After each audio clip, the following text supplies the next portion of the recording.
The Prime Minister is confident his emergency energy legislation will pass Parliament this week, despite pushback in the Senate. Joining us live now is Nationals leader David Littleproud. David Littleproud, thank you for your time this morning. Will the Nats vote for or against this legislation?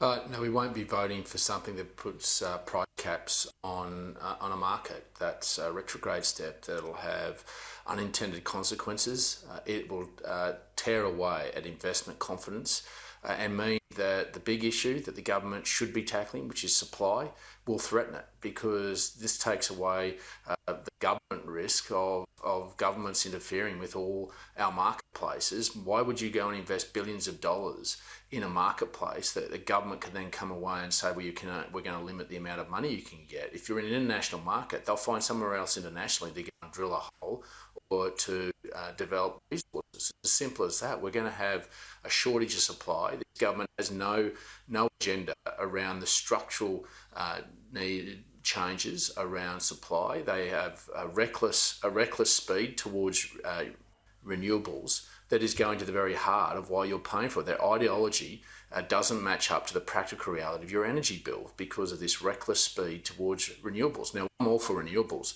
but they can't do it all. And that's not David Littleproud, that's the Australian Energy Market Operator that says we need firming. And when you send the signals to the marketplace that the firming, whether that be coal or particularly gas, that we're going to limit prices into the future, then you're not going to make that investment in Australia. You're going to find somewhere else. So this is the insanity that Chris Bowen and Anthony Albanese are taking us down. I suggest that the legislation will get through. We support, obviously, the rebates to households. But placing a cap is a retrograde step that will mean that the supply issue, that is the structural issue that needs to be addressed by this government, is going to actually be exacerbated, not helped. By not voting for it, I suppose you're willing to stand in the way of Australians getting bill relief? No, well, I think we need to see what the legislation is. There's mixed messages coming from the government that the rebates will be separate from any other part of it. Look, we haven't seen the full legislation, but the reality is, in principle, this doesn't go to addressing structural deficiencies of supply. This actually exacerbates it. And if you do that, you'll have a sugar hit for the first 12 months. But let me tell you, households are going to feel a lot more pain in 12 months more time when the supply issue hasn't been addressed, when Chris Bowen's turned his back on increasing the supply in the firming that's required, particularly gas, and not even have a conversation with the Australian people, take them into their trust and say, let's have a conversation about emerging technologies where they can be adopted and adapted here safely in Australia. Let's have that conversation about small-scale modular nuclear, where that can be done. But importantly, you can do it now, and you can increase supply now with gas. That's over the horizon. You can do it today. Gas companies are ready to drill, but you've got a government that is at war with them. Then why are they going to help? They're not going to help, and in fact, they're going to look to take their money and invest somewhere else. That's just how the world operates, and unfortunately Chris Bowen and the speed he's taking us down renewables hasn't realised that they can't do it all, and that we need this firming. And I think that unfortunately the crossbench, particularly the Greens and some of the crossbench senators, will enshrine in some of this legislation. It's not just about the rebates, but in fact tearing at the very heart of increasing supply, particularly for things like gas that's needed for firming. Okay, moving on. Business groups are expressing concern over Labor's second round of industrial relations changes that includes a same job, same pay policy. What do you make of the concerns?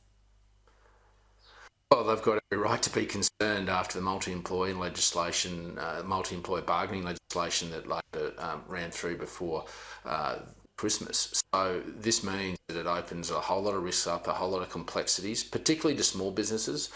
They're the ones that I am most concerned about. And so obviously the devil will be in the detail. Now, there are some elements of labour hire companies that have done the wrong thing. But what you should invest in is the regulatory framework to support that. And I think the Fair Work Ombudsman has been an unheralded hero in many parts of what they've been able to achieve. In fact, I think even last financial year, they were able to secure an extra $500 million worth of underpaid wages because of their involvement.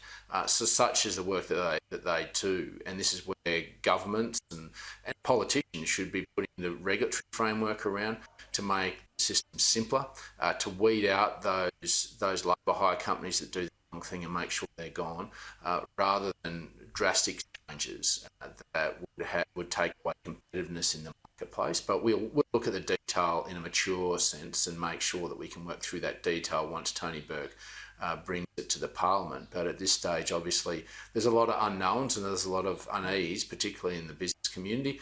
And, this is where we've just got to make sure we strike the right balance, because lifting wages is important to everybody, but you've got to make sure that it's sustainable in terms of the changes you make and doesn't have unintended consequences. So if we can strike that balance with common sense and we can attack and remove those labour hire companies in particular that are doing the wrong thing, we're all for that, but you've got to do it in a sensible, sustainable way.